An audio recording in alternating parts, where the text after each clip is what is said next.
یعنی اعلان کیا ہے قرآن کا؟ اسلام آ گیا، نبی پاک قرآن لے آئے، معجزات دکھا رہے ہیں. اب دو راستے ہیں، یا تو ان کی بات مان لو، حق کو قبول کرو، اسلام قبول کر لو، یا پھر ضدی اور ہٹ دھرمی کا مظاہرہ کرو گے تو پھر تم کفر اختیار کرنے والے ہو.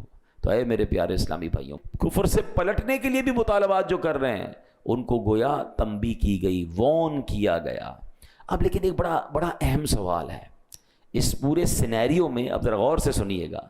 دیکھیں نبی پاک سے تو کفار نے معجزات طلب کیے تھے اور پیارے آقا نے معجزے دکھائے، چاند کے 2 ٹکڑے کر دیے ہیں. کسی نے کہا کلمہ پڑھیں تو پیارے آقا کی مٹھی میں کنکر نے کلمہ پڑھنا شروع کیا. مطلب بہت سارے معجزات. تو جب نبی پاک سے لوگوں نے معجزات طلب کیے، پیارے آقا نے معجزات دکھائے، تو یہاں اگر کوئی سوال کر رہا ہے کہ جناب کوہ صفا کو جو ہے وہ سونے کا بنا دے تو اس کو کفر کیوں قرار دیا گیا، اس کو منع کیوں کیا گیا؟ یہ 2 بڑی کمال کی باتیں ہیں. یہ سوال ذہن میں آ سکتا ہے. دیکھیں حضرت صدیق اکبر رضی اللہ تعالیٰ عنہ جب وہ ایمان لائے نا تو انہوں نے بھی نبی پاک سے معجزہ طلب کیا تھا. پیارے آقا نے ان کو غیب کی خبر دی، وہ کلمہ پڑھ کر مسلمان ہو گئے. حضرت عبداللہ ابن عباس فرماتے ہیں کہ ایک اعرابی آیا نبی پاک کے پاس اور آ کر کہتا ہے یا رسول اللہ صلی اللہ علیہ وسلم، اگر آپ اللہ کے نبی ہیں تو معجزہ دکھائیے، مجھے پتہ چلے کہ آپ اللہ کے نبی ہیں. تو نبی پاک نے فرمایا کہ اگر میں سامنے موجود درخت کی ٹہنی کو بلاؤں اور وہ آ جائے تو مجھے نبی مان لو گے؟ وہ کہتا ہے حضور مان لوں گا. اللہ اکبر. میرے آقا علیہ الصلوۃ والسلام، ترمذی شریف کی حدیث ہے، نبی پاک نے ٹہنی کو بلایا، درخت کو نہیں، اس کی ٹہنی کو بلایا. ٹہنی اپنی جگہ سے خود ہی کٹی، اچھلتی ہوئی نبی پاک کی بارگاہ میں حاضر ہو گئی. نبی پاک نے فرمایا واپس چلی جا. وہ واپس چلی گئی اور دوبارہ اسی طرح جا کر جڑ گئی اور وہ اعرابی کلمہ پڑھ کر مسلمان ہو گیا.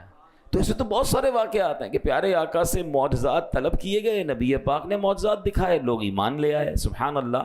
لیکن یہاں کفار اگر ایسے سوال کر رہے ہیں تو ان کو کیوں منع کیا گیا؟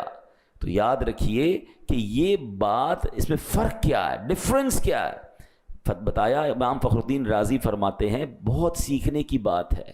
یہ کفار جو معجزہ طلب کر رہے ہیں یہ بطور دلیل نہیں مانگ رہے، یہ بطور ضد اور ہٹ دھرمی کے مان رہے ہیں. یہ جو کویسچن ہے یہ ہٹ دھرمی والا ہے، یہ ضد والا. یہ ماننے کے لیے نہیں کہ حضور دکھا دے تو میں کلمہ پڑھ لوں گا. یہاں چیلنج کرنا ہے، یہاں ٹیسٹ معاذ اللہ کرنا ہے. بات جو یہ کہہ رہے ہیں یہ کفر نہیں تھی، ان کا لہجہ گستاخانہ تھا، ان کا سٹائل گستاخانہ تھا. یہ طریقے ہٹ دھرمی والے تھے جو کفر کا حکم لگایا گیا. تو پتہ چلا ان کی ڈیمانڈ پر کفر کا حکم نہیں ہے، ان کے سٹائل پر، ان کے لہجے پر، ان کا گستاخانہ جو رویہ ہے اس پر کفر کا حکم لگایا گیا. قرآن کیا کہتا ہے؟ وَمَن يَتَبَدَّلِ الْكُفْرَ بِالْإِيمَانِ فَقَدْ ضَلَّ سَوَاءَ السَّبِيلِ. اور جو ایمان کے بدلے کفر اختیار کرے وہ سیدھے راستے سے بھٹک گیا. گویا فرمایا کیا جا رہا ہے، جو تو ماننے کی نیت سے آئے گا تو میرے آقا چاند کو 2 ٹکڑے کر کے بھی دکھا دیں گے. اگر گستاخانہ لہجے اپناؤ گے تو رسول ذیشان علیہ الصلوۃ والسلام کے حضور ضد و ہٹ دھرمی کرو گے تو یہ لہجے قبول نہیں ہوں گے. یہ کفریہ انداز ہے، یہ کفر کا طریقہ ہے. سیدھی راہ سے بھٹکے ہوئے لوگ ایسا کرتے ہیں. تو پتہ چلا کہ بعض اوقات لفظ ٹھیک ہوں، سچے ہوں، مگر لہجہ گستاخانہ ہو جائے اس سے بھی گستاخی ہو جایا کرتی ہے. جب بات اللہ کی کرنی ہے نا، اللہ کے رسول کی کرنی ہے، انبیاء کی کرنی ہے، اہل بیت کی کرنی ہے، صحابہ کی کرنی ہے، اللہ کے پیاروں کی کرنی ہے، تو لہجہ بھی نرم رکھنا ہے، لہجہ بھی ادب والا رکھنا ہے. ہاں بعض اوقات بندہ کہتا ہے بات تو صحیح کر رہا ہے، صرف بات نہیں لہجہ کیسا تھا. کوئی اپنے والد کو کہے اے میری ماں کے شوہر ادھر آ، تو بات تو ٹھیک ہے، ماں کا شوہر ہی ہے والد. آپ کیا کہیں گے؟ اتنا بے ادب ہے. وہ کہے گا کہاں بے ادب ہوں بھائی، ماں کا شوہر ہی تو ہے. نہیں، والد صاحب کہیں گے، ابو جان کہیں گے. اچھا یہ باتیں والد کے لیے سمجھ آ رہی ہیں، سب کو سمجھ آ رہی ہیں. تو جو ساری کائنات کے آقا ہیں، اللہ کے حبیب ہیں، ان کی بارگاہ میں بات کا انداز کیا ہوگا؟ ان کی آل کے بارے میں کیا انداز ہوگا؟ ان کے صحابہ کے بارے میں غور کرنے والی بات. تو یہ قرآن ہمیں گویا ادب سکھا رہا ہے کہ میرے محبوب سے ایسے سوال نہ کرو. ایسے سوال کرنے والے، یہ انداز اختیار کرنے والے تو کفریہ انداز ہے. قرآن گویا سبحان اللہ ہمیں کیا خوبصورت ادب کی تعلیم دے رہا ہے. اب ذرا اس کو سمجھیے گا. اللہ کے بہت بڑے عظیم نبی ہیں حضرت موسیٰ علیہ السلام. حضرت موسیٰ کی بڑی شان ہے. قرآن میں سب سے زیادہ ذکر اگر کسی نبی کا ہے نا تو وہ حضرت موسیٰ علیہ السلام اولو العزم رسولوں میں سے آتے ہیں.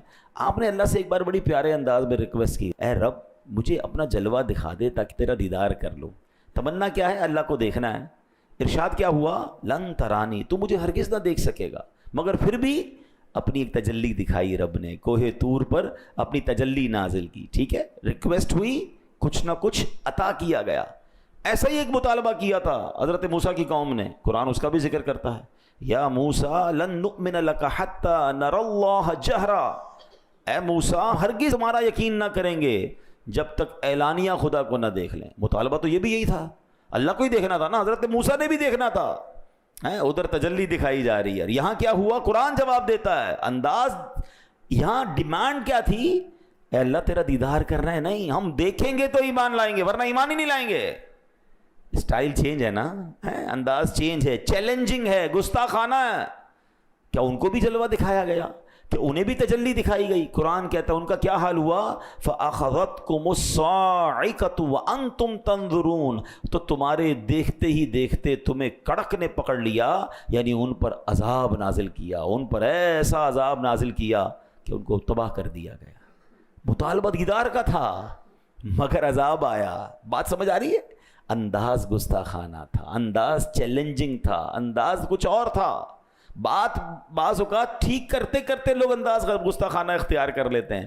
یہ تبدیلی لانی ہے ہمیں. جب بھی اس طرح کی بات کرنی ہے اللہ رسول اور اللہ کے پیاروں کی ادب کے ساتھ. اور ادب یاد رکھیے گا, یہ ادب والوں کی طرف سے ملتا ہے.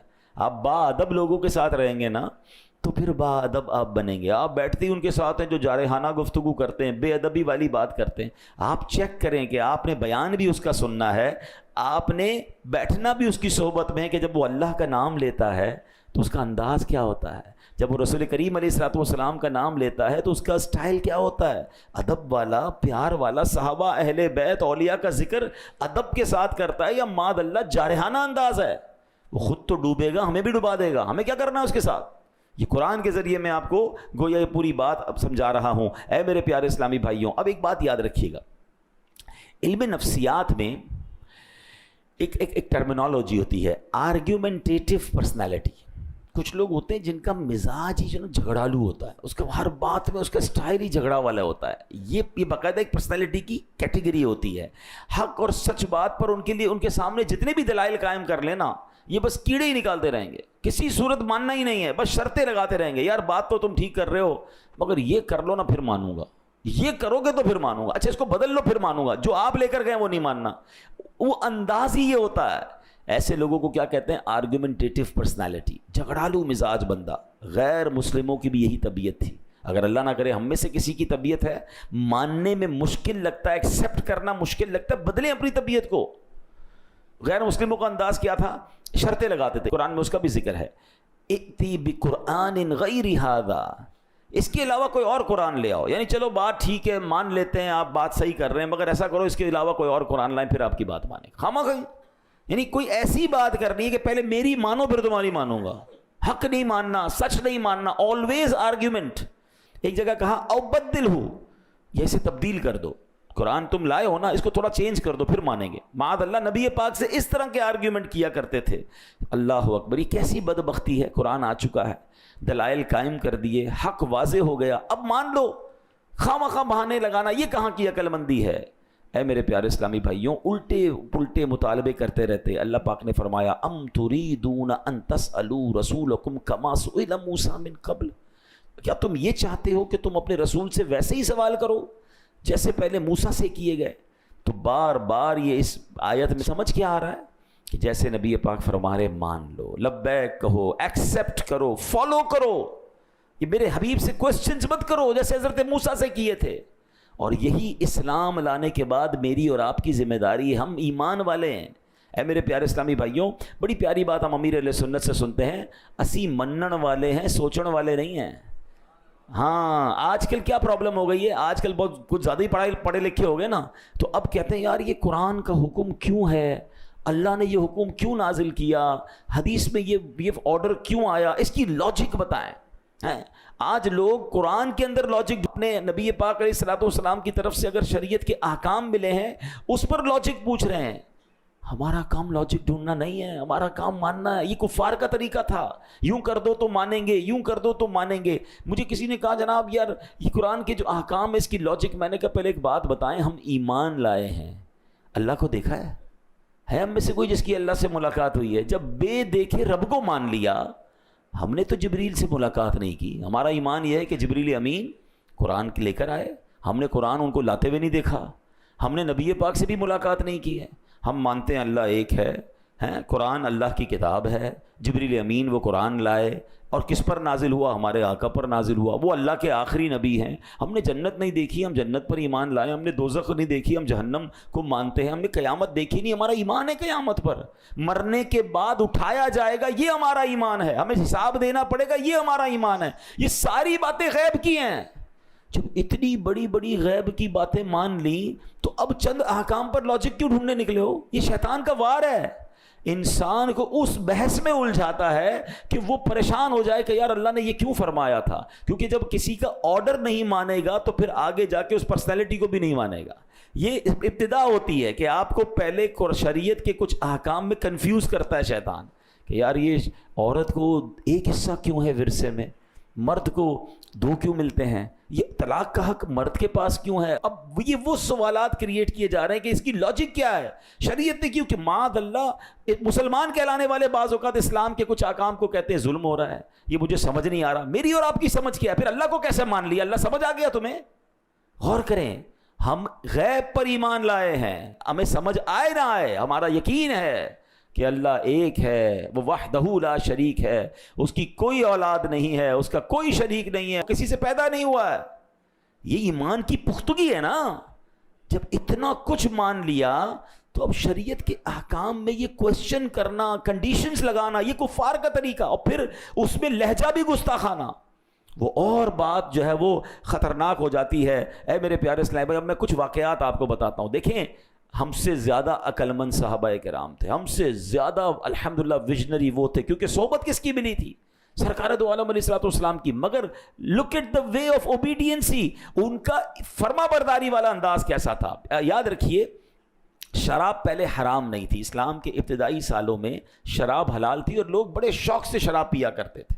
مگر اب اللہ پاک نے شراب کو حرام قرار دیا. اب کیا قرآن میں نازل ہوا؟ یا ایھا الذین آمنوا انما الخمر والمیسر والانصاب والازلام رجس من عمل الشیطان فاجتنبوہ لعلکم تفلحون. قرآن کیا کہتا ہے؟ یہ اب آج کے دور کے لوگ بھی ذرا غور سے یہ آیت قرآن کی سمجھ لیں. ایمان والوں کو ڈائریکٹ اللہ نے فرمایا ہے. یہ ان آیتوں میں سے آیت ہے جس میں ڈائریکٹلی اللہ نے ہم سے بات کی ہے. ڈائریکٹلی مجھ سے اور آپ سے کیا فرمایا ہے؟ ایمان والو، شراب اور جوا اور بت اور قسمت معلوم کرنے کے تیر ناپاک شیطانی کام ہی ہیں، تو ان سے بچتے رہو تاکہ تم فلاح پاؤ. یاد رہے، یہ آیت نازل ہونے سے پہلے شراب حلال تھی، حرام نہیں تھی. اب کیا ہوا؟ ایک گھر میں کچھ صحابہ بیٹھے تھے اور شراب چل رہی تھی کیونکہ حلال تھی. اب قرآن کی آیت ان تک نہیں پہنچی. گلی میں اعلان ہوا، جیسے ہی حکم آتا تھا نا تو صحابہ اعلان کرتے تھے، اے لوگوں یہ آرڈر آ گیا ہے، یہ حکم آ گیا اللہ کی طرف سے. اعلان ہوا بے شک شراب حرام کر دی گئی ہے. بس یہ اعلان سنا انہوں نے، ہاتھوں میں شراب کے برتن ہیں. اسی وقت وہ ساری کی ساری شراب جو ہے، اب اگلا گھونٹ نہیں پیا. شراب حرام، حالانکہ فیوریٹ ڈرنک ہے، اس کو جناب گلیوں میں بہا دیا، برتن توڑ دیے شراب کے. اللہ اکبر. ہم جیسا آدمی آج کے دور میں ہوتا یا چیک تو کرو خبر ٹھیک ہے کہ نہیں، یہ کیوں نازل ہوا ہے، اس کے پیچھے لاجک کیا ہے، کل تک تو حلال تھی آج کیسے حرام ہو گئی. ابھی تو لوگ بحثیں کر رہے ہیں نا. نہیں، منن والے سوچن والے نہیں، صحابہ کرام نے برتن بھی توڑ دیے، مکے کی گلیوں میں شراب بہا دی، اس کے بعد ہاتھ بھی نہیں لگایا. یہ وہ فرما برداری تھی کہ نبی پاک کے پاس جائیں گے، اس کی لاجک پوچھیں گے، اس کا سوال پوچھیں گے، اللہ نے کیوں حرام قرار دیا. نہیں، جب پتہ چل گیا رب نے منع فرما دیا ہے، رائٹ اوے ڈیسیشن لیا. اچھا مجھے بتاؤ، یہ منع تو ہمارے لیے بھی ہے نا، مگر آج حالانکہ ان کے لیے پہلے حلال تھا پھر حرام ہوا، ان کے لیے مشکل تھا یہ کام کرنا. ہم تو جب سے پیدا ہوئے پتہ ہے، جب سے ہوش سنبھالا شراب حرام ہے، ہم کیوں پڑ گئے شراب میں؟ کیا آج ہم نہیں سنتے کہ مسلمان نوجوان بچے بچیاں اور کئی لوگ ہیں جو شراب پیتے ہیں؟ مرنا نہیں ہے، اللہ کو جواب نہیں دینا. کیا یہ حکم صرف صحابہ کے لیے تھا؟ جوئے میں کس طرح ہماری قوم غرق ہو گئی ہے. اب تو موبائل ایپلیکیشن پر سنا ہے باپ بیٹا ساتھ بیٹھے ہوں, باپ کو پتہ ہی نہیں چلتا بیٹا جوا کھیل رہا ہے, موبائل میں لگا ہوا, ہم سمجھ رہے ہیں میسج کر رہا ہے, وہ تو کسی ایپلیکیشن پہ پیسے لگا بیٹھا ہے. اس قدر جوا عام ہو گیا. حالانکہ قرآن کہتا ہے, کیا فرمایا کہ یہ شیطانی کام ہے, برباد کر دیں گے ہمیں. تو صحابہ کرام نے لاجک نہیں پوچھی, رائٹ اوے ڈیسیشن. اور یہ ایک بار نہیں ہوا, کتنا مشہور واقعہ ہے تحویل قبلہ کا. اللہ آپ کو اور مجھے بار بار مدینے کی حاضری عطا فرمائے. مسجد قبلتین جائیں گے نا, آپ جو گئے ان کو پتہ ہے وائے مسجد قبلتین, کہ وہاں پر قبلے کی تبدیلی ہوئی تھی, 2 قبلوں والی مسجد. ٹھیک ہے, اب ماجرا کیا تھا کہ میرے آقا علیہ الصلوۃ والسلام جب مکے سے مدینے پہنچے تھے تو مدینے کے لوگ جو ہے وہ اس وقت مسلمان بیت المقدس کی طرف رک کر کے نماز پڑھتے تھے. تو مدینے کے جو کفار تھے وہ ٹونٹ کرتے تھے, تانا دیتے تھے نبی پاک کو کہ آپ دین تو اپنا لائیں, قبلہ تو ہمارا یوز کر رہے ہیں. تو اب نبی پاک کا دل چاہتا تھا کہ مسلمانوں کا قبلہ جو ہے وہ کعبہ ہو جائے. اب پیارے آقا بار بار آسمان کی طرف نظر اٹھا رہے ہیں کہ کاش اچھا اللہ کا حکم آ جائے. نبی پاک اللہ کے حکم کے کیسی فرما برداری کر رہے ہیں, دل چاہ رہا ہے کہ کعبے کی طرف سجدہ کریں, مگر رب کا حکم آئے گا پھر. یہ بھی تربیت ہے میری اور آپ کی کہ امت کے رہنما ہیں, دل چاہ رہا ہے اس پر عمل نہیں ہو رہا, رب فرمائے گا تو عمل کرنا ہے. آج ہمارا دل چاہتا ہے ہم کر ڈالتے ہیں, چلو یار کر لو کوئی بات نہیں. اللہ کے حبیب کا یہ عمل بھی بتا رہا ہے کہ جی چاہ رہا ہے, لوگ ستا رہے ہیں, مگر جب تک رب کا حکم ہے تو بیت المقدس کی طرف نماز پڑھنی ہے. مگر اللہ کی شان دیکھو, اللہ کا اپنے حبیب سے پیار دیکھو کہ پیارے حبیب کی جو رضا ہے وہ اللہ کو کتنی محبوب ہے. 4 رکعت والی نماز ہے, 2 رکعت مسلمانوں نے بیت المقدس کی طرف پڑھ لی ہے. پیارے آقا امامت کر رہے ہیں, صحابہ صفے بنائے کھڑے ہیں, اور سبحان اللہ دوران نماز وہی نازل ہوتی ہے. اور ذرا اس قرآن کی آیت کا لطف تو لیجئے, اس آیت کا مطلب تو سمجھیے. اللہ فرما رہا ہے قد نرا تقلب وجہک فی السماء, ہم تمہارے چہرے کا آسمان کی طرف بار بار اٹھنا دیکھ رہے ہیں. اے محبوب تمہاری اس ادا کو دیکھ رہے ہیں جو تم بار بار آسمان کی طرف نظر اٹھا رہے ہو کہ ابھی حکم آ جائے, ابھی حکم آ جائے. آپ انداز دیکھیں, ارے اگر یہ نعت نہیں ہے تو نعت کیا ہے کہ قرآن میں رب اپنے حبیب کی شان کیسے بیان فرما رہا ہے. قد نرا تقلب وجہک فی السماء, ہم تمہارے چہرے کا آسمان کی طرف بار بار اٹھنا دیکھ رہے ہیں. فلنولینک قبلۃ ترضاها, تو ہم ضرور تمہیں اس قبلے کی طرف پھیر دیں گے جس میں تمہاری خوشی ہے. یہاں علماء نے ایک اور بحث کی ہے, فَلَنُوَلِّيَنَّكَ قِبْلَةً تَرْضَاهَا. اللہ نے یہ نہیں فرمایا کہ اے محبوب پھیر دو قبلے کی طرف جہاں میری رضا ہے, اے محبوب ہم ادھر پھیریں گے جس میں تمہاری رضا ہے. جبھی تو اعلیٰ حضرت لکھتے ہیں کہ خدا کی رضا چاہتے ہیں 2 عالم, خدا چاہتا ہے رضائے محمد صلی اللہ علیہ وسلم. آج ساری دنیا جو قبلے کی طرف رک کر کے نماز پڑھتی ہے نا, منہ میرا کعبے کی طرف, یاد کرنا یہ منہ کعبے کی طرف ہوا اس لیے ہے کہ اس میں نبی پاک کی رضا تھی. آپ چاہتے تھے یہ کعبہ بن جائے, اللہ نے حبیب پاک کی رضا کے لیے مسلمانوں کا قبلہ جو ہے وہ کعبہ بنا دیا. مگر ایک بڑا کمال کا سوال ہے, یہ کب ہوا تھا؟ 2 رکعت کے بعد, بٹوین دا نماز, ڈیورنگ دا نماز. اور نبی پاک نے, اچھا یہ چینج کتنا بڑا تھا اب اس کو میں سمجھاتا ہوں آپ کو. اگر مثال کے طور پہ میں قبلہ رخ بیٹھا ہوا ہوں اور میں نماز کے دوران 5-10 ڈگری چینج ہو جاؤں, اٹس ناٹ بگ ڈیل, پیچھے والوں کو بھی تھوڑا بہت ایڈجسٹمنٹ کرنا ہوگا. ایسا نہیں تھا, یہ 180 ڈگری کا ٹرن اباؤٹ تھا. یعنی اگر کعبہ ادھر تھا تو بیت المقدس ادھر تھا. یعنی نبی پاک نماز کے دوران اباؤٹ ٹرن ہوئے ہیں. اللہ اکبر. صحابہ کرام نے پوچھا نہیں کہ حضور یہ کیا ہو رہا ہے. نماز میں تو بات بھی نہیں ہو سکتی نا, اناؤنس بھی نہیں ہو سکتا. سب کو پتا تھا محبوب نے رخ بدلا ہے تو ہم نے بھی رخ بدلنا ہے, ہم نے اطاعت کرنی ہے, ہم نے سوال نہیں کرنا, ہم نے کوشچن نہیں کرنا. سبحان اللہ, سارے صحابہ نے رخ بدل لیا. نبی پاک نے آگے آ کر پھر 2 رکعت امامت جو ہے وہ کعبے کی طرف کی. مسجد قبلتین آج بھی وہ کہانی سنا رہی ہے. جائیے مدینہ منورہ میں, ایک محراب ادھر ہے, دوسری محراب اس کے بالکل اپوزٹ ہے, اور بتایا جاتا ہے کہ ادھر نماز ہو رہی تھی اور دوران نماز یہ اباؤٹ ٹرن ہوا. اب بڑا لاجیکلی کوسچن ہے, مجھے آج مسجد میں عصر کی نماز کا وقت بدلنا ہو، اعلان کرنا پڑتا ہے کہ جناب اب عصر کی نماز 15 منٹ کے بعد ہوگی، بغیر اناؤنسمنٹ کیے کوئی جماعت کا وقت بدل دے، نمازی ناراض ہو جاتے ہیں کہ جناب یہ کیا بات ہوئی، آپ کو پہلے بتانا چاہیے تھا، ہماری جماعت چلی گئی ہے۔ ایک جماعت کا وقت بدلنے کے لیے آپ کو اعلان کرنا پڑتا ہے۔ سوال لاجیکلی یہ ہے قبلے کا رخ بدلنا تھا، ارے بھائی ظہر سے پہلے اعلان ہو جاتا، ظہر کے بعد اعلان ہو جاتا، عصر کی نماز میں قبلہ چینج ہوتا، یہ دوران نماز قبلہ کیوں چینج ہوا؟ کوئی اعلان نہیں، کوئی اناؤنسمنٹ نہیں، صرف نبی پاک کو معلوم ہے کہ قبلہ بدلا ہے، صحابہ پر تو وہی نہیں آئی تھی، اللہ کے حبیب نے رخ بدلا ہے، یہ رہتی دنیا کو میسج دینا تھا کہ میرے نبی کے صحابہ فرما برداری کیسے کرتے ہیں، فالو کیسے کرتے ہیں، سرکار کی بات کو کیسے مانتے ہیں، اسلام کے حکم پر چوں چرا نہیں، لاجک تلاش نہیں کرتے، وہ لبیک کہہ کر اس پر عمل کرتے ہیں، وہ ایکسپٹ کرتے ہیں۔ اب سوال ہم سب سے ہے وہی قرآن کی بات جو ہم نے شروع میں سیکھی تھی کہ جب شریعت کا حکم آ جائے، اللہ رسول کی بات آ جائے تو وہاں لاجکس، وہاں کوسچن، وہاں آرگیومنٹ نہیں ہوتے، وہاں بات کو ماننا ہوتا ہے، ایکسپٹ کرنا ہوتا ہے۔ سبحان اللہ، صحابہ کی وہ فرما برداری ہمیں بتا رہی ہے، ارے وہ قبلہ چینج ہونے پر سوال نہیں کر رہے، اور آج کا مسلمان اسلامی احکام پر کوسچن اور آرگیومنٹ کر رہا ہے۔ یہ سیکھیے صحابہ کرام سے، فرما برداری کس کو کہتے ہیں۔ اور یہ ایک دو بار نہیں، میں نے 2 واقعات سنا دیے نا، آؤ اب ایک تیسرا واقعہ سنیے گا۔ صلح حدیبیہ، 6 ہجری میں صلح حدیبیہ ہوتا ہے۔ اب یہ صلح حدیبیہ بھی بڑا یونیک معاملہ تھا، یہ تو صحابہ کرام کا ایک ایسا امتحان تھا، یہ 6 ہجری میں ہوا تھا۔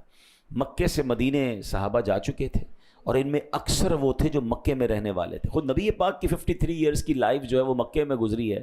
آپ سوچو، ہم ایک بار کعبہ دیکھ لیں، ہر سال جانے کو جی چاہتا ہے، سال میں کئی بار جانے کو جی چاہتا ہے، ایسا لگتا ہے مکے مدینے میں دل وہیں چھوڑ آئے ہیں۔ وہ شاعر لکھتے ہیں نا، ہم مدینے سے اللہ کیوں آ گئے، قلب حیران کی تسکین وہیں رہ گئی، دل وہیں رہ گیا، جاں وہیں رہ گئی، خم اسی در پہ اپنی جبیں رہ گئی۔ وہ خود آ جاتا ہے مگر دل مکے مدینے میں چھوڑ آتا ہے، جس کا دل زندہ ہوتا ہے۔ کچھ لوگ بدقسمتی سے ایسے ہوتے ہیں کہ مکے مدینے جا کر وہاں سے بھاگنے کی باتیں کر رہے ہوتے ہیں، آ کر کہتے ہیں اب نہیں جاؤں گا بھائی، بہت رش ہوتا ہے، معاذ اللہ، ان کو وہاں جانے میں تکلیف محسوس ہو رہی ہوتی ہے۔ ان بد نصیبوں کو اپنے دل کا علاج کروانا چاہیے، ورنہ خدا کی قسم مکہ مدینہ تو وہ جگہ ہے کہ بندہ جتنی بار جائے جی بھرتا نہیں، بلکہ وہیں رہنے کو، وہیں مرنے کو جی چاہتا ہے۔ اس سے اچھی جگہ کون سی ہے؟ لیکن اب جنہوں نے زندگی مکے میں گزاری ان کو مکے سے نکال دیا گیا، بڑی تکلیف کے ساتھ مدینے گئے تھے۔ 1400 صحابہ عمرہ کرنے آئے، مگر عمرہ نہیں کرنے دیا گیا۔ حدیبیہ مکے کے قریب ہے، ان کو انٹرسیپٹ کیا گیا، بڑی شرائط طے ہوئیں، بڑی کوشش ہوئی کہ بھائی احرام بھی پہن لیا ہے، اب تو مکے جانے دیا جائے، مگر نہیں جانے دیا گیا۔ نبی پاک نے بھی احرام اتارا، صحابہ نے بھی احرام اتارا، جو بھی قربانی وغیرہ کرنی تھی، یہ واپس گئے۔ بڑا عجیب واقعہ ہے، مگر یہ اللہ کی شان ہے کہ اس کے بعد مسلمانوں کو کیسے فتح نصیب ہوئی۔ مگر اس میں ایک اور واقعہ بھی ہوا تھا جو شاید بہت سارے لوگوں کو نہیں پتا۔